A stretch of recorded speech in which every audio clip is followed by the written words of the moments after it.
महत्त्वाची बातमी आहे ती रायपूरमधून राजधानी भारत माता चौकाजवळ भीषण आग लागलेली आहे। वीज विभागाच्या उपविभाग कार्यालयाला ही भीषण आग लागलेली आहे। विद्युत विभागाच्या कार्यालयात ठेवलेल्या ट्रान्सफॉर्मरमध्ये शॉर्ट सर्किट झाली आणि ही आग लागली। या आगीमध्ये प्रचंड स्फोट झालेले आहेत। गुढीयारी पोलीस ठाण्याच्या हद्दीतलं हे प्रकरण आहे।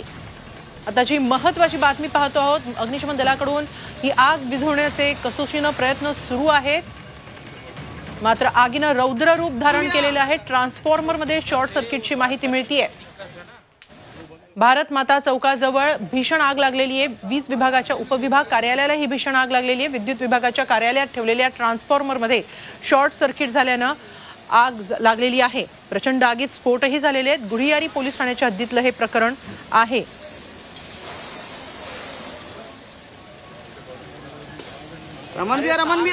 आताची एक फार महत्त्वाची बातमी रायपूरमधून येते आहे। रायपूरमध्ये वीज विभागात अग्नितांडव पाहायला मिळत आहे। अग्निशमन दलाकडून आग विझवण्याचे शर्थीचे प्रयत्न सध्या सुरू आहेत, मात्र आगीने प्रचंड भीषण असं स्वरूप घेतलेलं आहे।